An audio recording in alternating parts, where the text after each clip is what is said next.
Right now, like literally right as we speak, half a mile underground, smugglers are moving quietly through this 2,000-foot dirt tunnel they just dug across the U.S.-Mexico border. Yeah, it's wild. It is. And then meanwhile, in some pristine, hyper-cooled server farm in the Pacific Northwest, artificial intelligence is running billions of calculations a second to map the atmospheres of exoplanets light years away. Right, complete opposite ends of the spectrum. Exactly. And when you look at the news on any given morning, it forces these two wildly different, contradictory realities to just collide. So, welcome to the deep dive. Yeah. Today, we are pulling apart the June 25, 2026 morning brief from the Daily Tech Reader.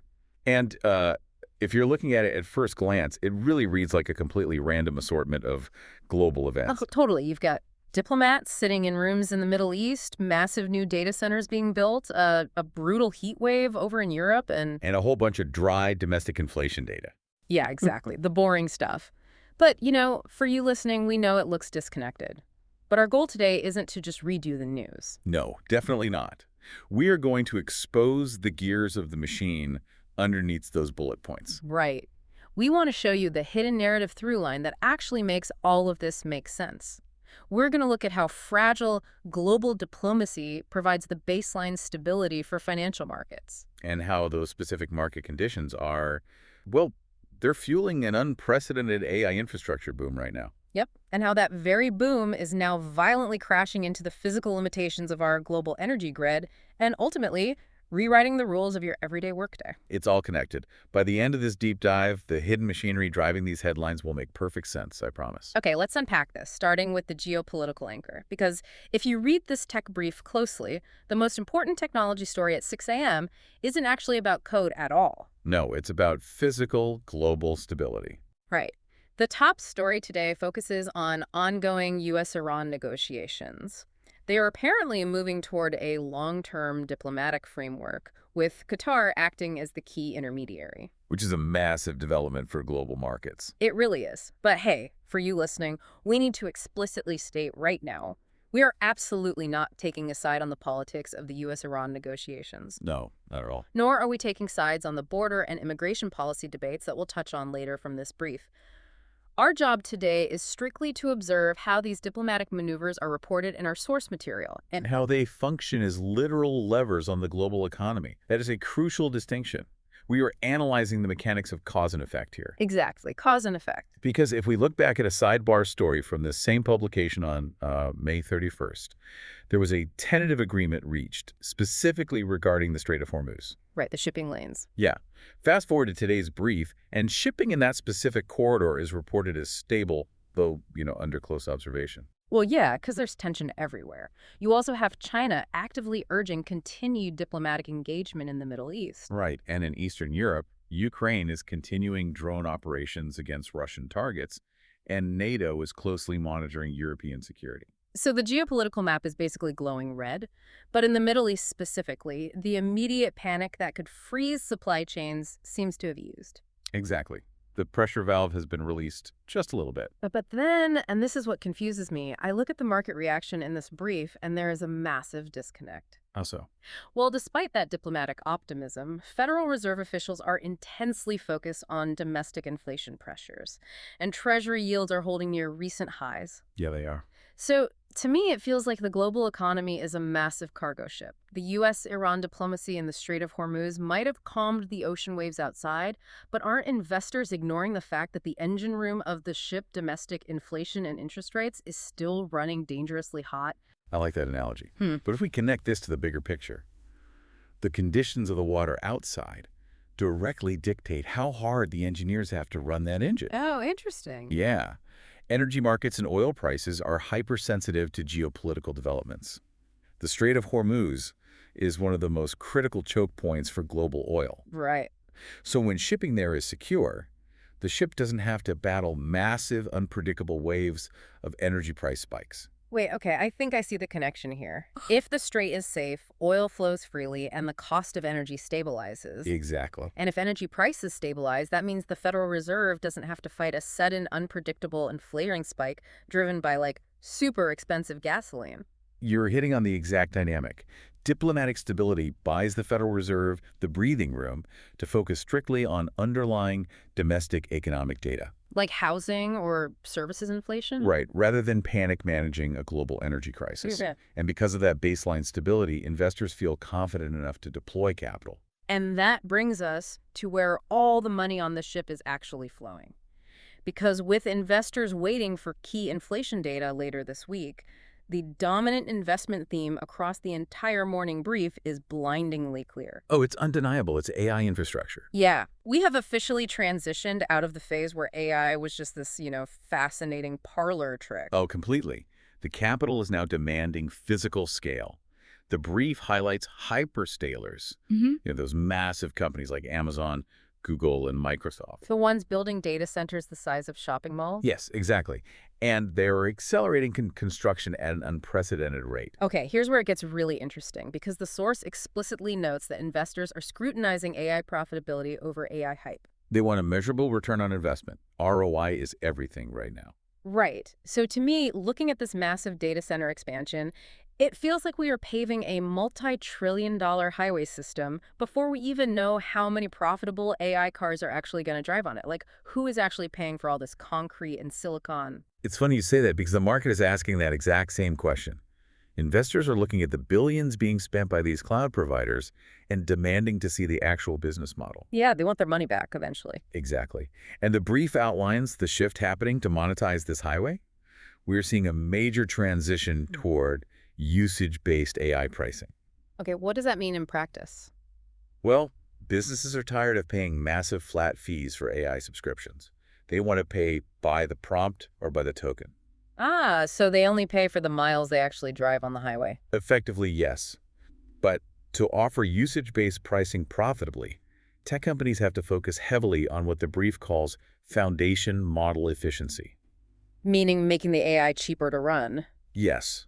It is no longer just about building the smartest, most massive AI model like a massive gas-guzzling truck. It's about compressing those models, the core brains powering these systems, so they run fast and cheap. Wow, okay. And at the same time, the brief mentions Microsoft is rapidly expanding its enterprise AI offerings. They are moving AI agents into actual enterprise production. Yeah, that's a huge shift. We aren't just talking about chatbots answering questions anymore. Right. The brief specifically mentions multimodal AI. So we're talking about systems that can autonomously process an invoice, read an image of a broken part, and automatically reorder inventory. All without a human touching it. And the hardware required to run all those multimodal agents is booming. The brief notes semiconductor investment is incredibly strong, with everyone watching Micron's earnings closely. But it's not all happening in those massive centralized server farms in Virginia, right? No, there's a huge expansion into edge computing. Right. Because instead of routing every single piece of data back to a central hub to be processed, companies are pushing the AI processing closer to where the data is actually generated. Like right there on the factory floor, or inside the car itself. That saves bandwidth and cuts down lag time. But while this infrastructure expands, legacy players like Apple and Google are still dealing with intense regulatory scrutiny. Yeah, regulators are watching them very closely. And then there's this massive parallel infrastructure story happening completely above our heads. Oh, the orbital networks. SpaceX financing and valuation discussions are taking up a huge chunk of the financial news today, alongside Amazon's own satellite initiatives. Wait, I gotta ask, how do orbital satellites factor into a conversation about enterprise AI and data center infrastructure? Well, think about the edge computing you just mentioned. If you're employing autonomous AI agents to manage shipping logistics in the middle of the ocean, or agricultural sensors in rural areas. Oh, you need a way to transmit that data back and forth instantly. Exactly. Low Earth orbit satellites are the ultimate edge computing frontier. They provide the connective tissue for this massive digital nervous system we are building. That makes total sense. But building a nervous system that spans from orbit to the ocean floor creates an incredibly massive attack surface. It does. It's a huge vulnerability. Yeah, the brief mentions that cybersecurity officials are actively monitoring new supply chain threats, and there are ongoing cyber attack investigations across multiple industries. Which is why it points out that cybersecurity spending is no longer just an IT issue. It is a boardroom priority. Right, because consider what an enterprise AI agent actually does. If an AI is autonomously managing your corporate supply chain, and a malicious actor hacks that system, They aren't just stealing employee emails or customer data anymore? no, they are hijacking the operational brain of the company. They can reroute shipments, authorize payments, or shut down physical manufacturing lines. The vulnerability profile has shifted entirely from data theft to operational hijacking. Which brings us to a massive collision, Yeah. because this entire digital nervous system, from the orbital satellites to the AI agents managing supply chains, is completely dependent on the physical world. And the physical world is proving to be incredibly stubborn. It really is. It's the physical bottleneck. Every abstract piece of code we've discussed so far requires cold, hard electricity to function. And data centers are actively driving immense electricity demand. It is altering the physical energy grid in real time. Oh, absolutely. According to the brief, energy affordability is now directly influencing policy discussions. Utility companies are desperately preparing for long-term power growth. And while the grid strains, AI is simultaneously accelerating our mastery of the physical sciences. Like, the health and science sections of this brief are just staggering. They really are. We have AI-assisted scientific discovery expanding rapidly. Yeah. Astronomy teams are using AI to report new exoplanet discoveries. And in healthcare, AI is actively shortening drug development timelines and driving broader adoption of AI diagnostics. The mechanism behind that drug discovery Yeah. is a perfect example of this energy demand we're talking about, actually. How so? Well, in the past, discovering a new drug meant physical trial and error in a lab, mixing compounds for years. Right. Very slow. Very. Now, AI can digitally simulate millions of protein folds and chemical reactions in seconds to find the one compound that works. But doing that requires millions of processors running at maximum capacity. Exactly. So you read about using AI to map exoplanets and cure diseases, and in the very next paragraph of the brief, there is a severe heat wave literally melting down transportation infrastructure in Europe. Yeah.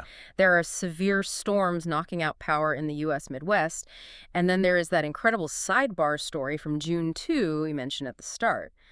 Federal authorities uncovered a 2,000-foot dirt drug tunnel connecting Mexico to the U.S. It's such a jarring juxtaposition. I cannot get over that contrast. I We're know. debating multimodal AI efficiency in the cloud while people are literally digging half-mile tunnels with shovels to bypass border security. It really highlights the two different worlds we're living in. It does. So let me push back on all this techno-optimism for a second. We're using AI to simulate proteins, but to power those simulations, we are relying on 20th century copper wires, aging transformers, and just trying to keep the lights on during a Midwest storm. Yeah. Is the physical energy grid the ultimate ceiling for artificial intelligence? What's fascinating here is the tech industry is waking up to the reality that the answer to your question might be yes. Wow. Really? Yes. Yeah. You cannot be a dominant AI player if you do not have guaranteed, uninterrupted access to gigawatts of power. You literally just can't turn the machines on. Exactly. Because of that, technology companies and utility companies are functionally merging into the same business. So the people writing the code have to become experts in pouring concrete and laying high-voltage transmission lines. They have no choice. The brief highlights a forced renaissance in physical infrastructure. Nuclear energy is gaining serious additional policy attention as a baseload power source. Okay, that makes sense. And we are seeing an acceleration in transmission infrastructure investment and widespread grid modernization. Uh-huh. Even fusion energy startups, which, have traditionally been viewed as decades away from viability, they are continuing to attract serious venture capital. Because the demand for clean, limitless energy is so desperate that the market is willing to fund highly experimental physics just for the chance of a breakthrough. Exactly right. And the brief explicitly states that energy security remains a strategic priority. Look at how perfectly this loops back to our very first segment. Oh, it connects perfectly. Right. Because why does a software engineer in Silicon Valley or a cloud provider in Seattle care about U.S.-Iran diplomacy in the Middle East? Because if global energy markets panic, natural gas and oil prices spike. Yep. If the cost of generating electricity spikes, the cost of cooling a massive data center skyrockets. And if the data center becomes too expensive to run, You completely destroy the AI profitability metrics and the usage-based pricing models that investors are demanding. boom. The digital world is entirely tethered to physical supply chains. The diplomat shaking hands in Qatar is indirectly determining the profit margins of the AI agent managing inventory in Ohio. It is a single, completely interconnected ecosystem. Which brings us to the final and arguably most important part of that ecosystem, the human element. Yes. This is where it hits home. Because all of this diplomacy, this massive capital flowing into hardware, and this unbelievable strain on the energy grid, it all eventually trickles down to the listener. It impacts how you work, how you spend your free time, and how you are governed. Exactly. And the brief makes it explicitly clear that AI is fundamentally reshaping knowledge work roles. Software developers, for instance, are increasingly relying on AI coding tools to do their daily jobs. It is changing the definition of what it means to write software. And employers across all sectors are focusing intensely on AI-assisted productivity. There's a massive growing demand for AI-literate workers, and corporate upskilling remains a major priority. At the same time, the broader employment landscape is recalibrating. Mhm. Hybrid work models are stabilizing, but technology hiring remains highly selective as companies try to figure out exactly what their modernized workforce should look like. But, okay, let me ask a direct, challenging question on behalf of everyone listening right now. Go for it. We see these headlines about businesses demanding measurable productivity improvements from AI and the continuous push to automate knowledge work. Right. So are these corporate upskilling programs actually empowering you, the human worker? Or are companies simply training you to supervise and refine your eventual digital replacement? That is the defining economic anxiety of this decade, and the brief acknowledges that the debate over AI's long-term employment impact is highly active. It's what everyone is worried about. Right. But to inject some operational reality into that fear, while an AI coding assistant can generate 1,000 lines of Python in seconds, there are still massive, persistent talent shortages in highly critical areas that require critical judgment. Like what? Cybersecurity, for example. Ah, the boardroom priority we mentioned earlier. Yes. An AI can write a script, but defending a bespoke, complex enterprise network from an active, malicious human hacker that still requires profound human intuition and oversight. That makes a lot of sense. Furthermore, we are seeing intense legal and governance friction that requires human intervention. The June 1st sidebar story is a prime example. Florida became the first state to sue OpenAI over ChatGPT safety failures. And why does that specific lawsuit matter to the average business owner listening? Because it establishes liability.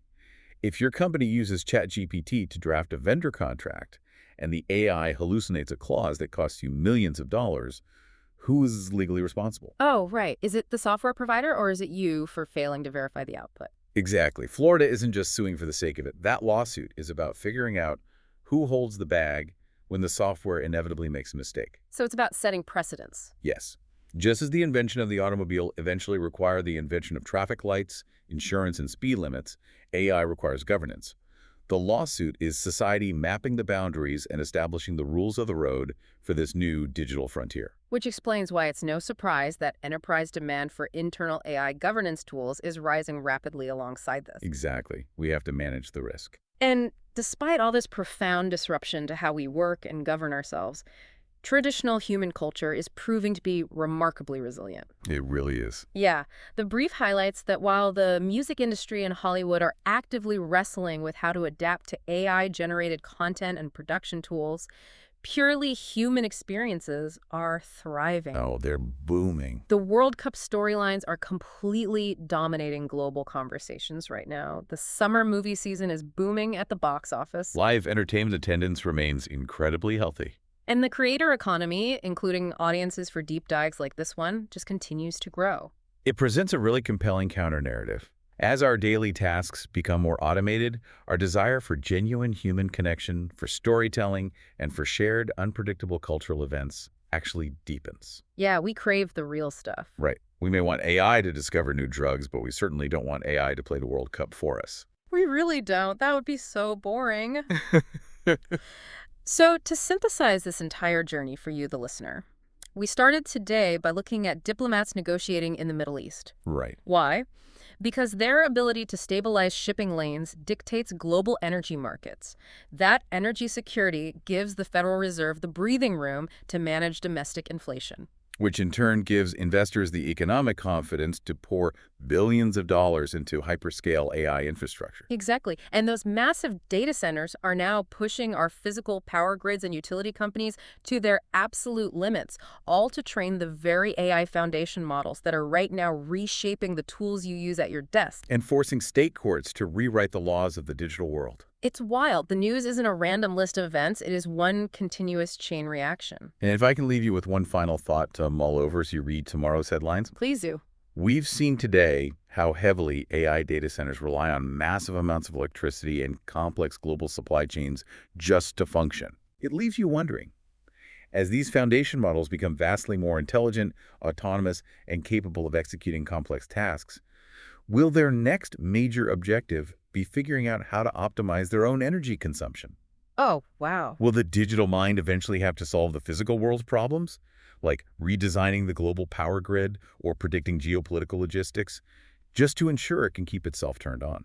No, that is a thought that is going to stick with me. The engine room learning how to optimize itself so the ship never has to stop. Exactly. Well, thank you so much for joining us on this deep dive today. Keep questioning the headlines, look for those hidden mechanisms, and we will catch you next time as we continue to lift the hood on the stories shaping our world.